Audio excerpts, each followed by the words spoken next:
Nakakita ka na ba ng kabute na bigla na lang sumulpot sa dumi ng hayop sa isang bukirin? Marahil ang unang pumasok sa isip mo ay, pwede ba yang kainin? O di kaya, naku, siguradong delikado yan. Akala ninyo ba, kapag ang kabute ay tumubo sa dumi ng hayop, delikado na agad? Baka magulat kayo sa katotohanan. Ang mga kabute o fungi ay ang mga pangunahing recycler ng ating kalikasan. Ang kanilang trabaho ay mabulok ang mga organikong bagay tulad ng mga patay na puno, nalaglag na dahon, at maging ang dumi ng hayop at ibalik ang mga sustansya nito sa lupa. Ang nakikita nating kabute ay ang fruiting body o bunga lamang ng isang mas malawak na network sa ilalim ng lupa na tinatawag na mycelium.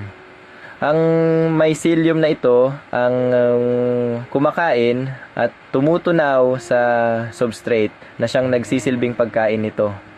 Para sa maraming uri ng kabute, ang dumi ng mga hayop na kumakain ng damo tulad ng baka o kabayo ay isang perpektong pagkain. Ito ay mayaman sa cellulose at iba pang sustansya na kailangan ng fungus para lumago.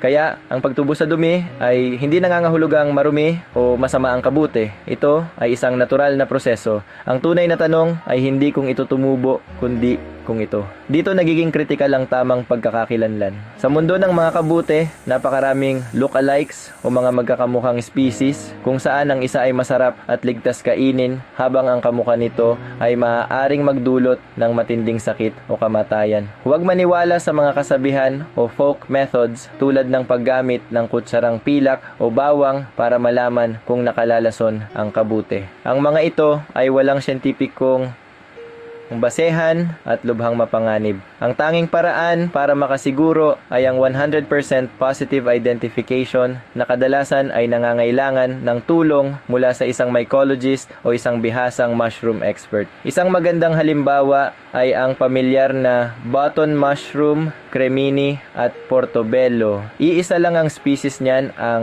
sa commercial cultivation, ang mga ito ay pinapatubo sa isang substrate na gawa sa composted manure na dumaan sa proseso ng pasteurization. Ang pasteurization ay ang pag-init sa substrate para patayin ang mga hindi kanais-nais na mikrobyo na nagbibigay daan para ang mycelium ng kabute ang siyang dominanteng lumago. Ito ay isang kontroladong proseso, malayong malayo sa basta pagtubo sa kung saan saang dumi sa parang. Isa pang halimbawa ay ang wine cap mushroom. Ito ay kilala sa pagtubo nito sa wood chips at composted materials at itinuturing na masarap at ligtas kainin. Basta tama ang pagkakakilala. Pero, at ito ang isang malaking pero, huwag kayong basta na lang kukuha ng anumang kabute sa gubat o bukid nang walang gabay ng isang tunay na eksperto. Maraming nakalalasong klase tulad ng ilang species sa genus na tumutubo rin sa dumi. Ang pagkakamali sa pagkilala ay maaaring maging sanhi ng malubhang pagkalason. Ngayon, bakit nga ba natin pinag-uusapan ito? Dahil ang mga ligtas na kabute ay puno ng benepisyo. Sila ay mahusay na source ng protina at mayaman sa B vitamins tulad ng riboflavin, niacin at pantothenic acid na mahalaga para sa ating energy production. Naglalaman din sila ng mga mineral tulad ng selenium, isang malakas na antioxidant, copper na kailangan para sa red blood cells, at potassium na mahalaga para sa kalusugan ng puso at muscles.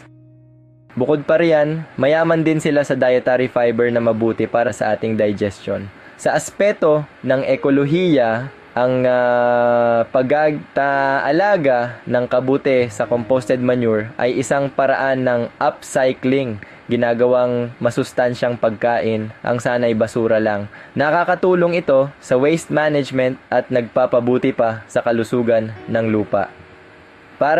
Para sa marami, ito rin ay isang oportunidad pangkabuhayan. Ang mushroom farming ay maaaring gawin kahit sa maliliit na espasyo tulad ng sa urban farming gamit ang mga murang materyales tulad ng dayami at composted manure. Kung ikaw ay bibili o magtatanim, laging tandaan ang kaligtasan. Bumili lamang mula sa mga mapagkakatiwalaang supplier o tindahan. Kung magtatanim, pag-aralan ng mabuti ang tamang proseso ng pasteurizasyon at pagpapanatili ng kalinisan. At isang mahalagang paalala, laging lutuin ng maigi ang mga kabute. Huwag silang kainin ng hilaw dahil mas mahirap itong tunawin at maaaring maglaman ng bakterya. Kung unang beses mong susubok ng isang partikular na uri ng kabute, kumain muna ng kaunti para malaman kung ikaw ay may allergy dito. Sa huli, ang aral ay malinaw. Ang pagtubo sa dumi ay hindi automatikong nangangahulugan na ang isang kabute ay delikado. Ito ay bahagi ng kanilang natural na tungkulin sa kalikasan. Ang pinakamahalaga ay ang tamang pagkilala sa species. Tandaan, hindi ang lugar ang nagsasabi kung nakalalaso ng kabute, kundi ang klase nito. Ang kaalaman ang susi sa kaligtasan. Kaya kung nag-aalinlangan, huwag nang ipagsapalaran.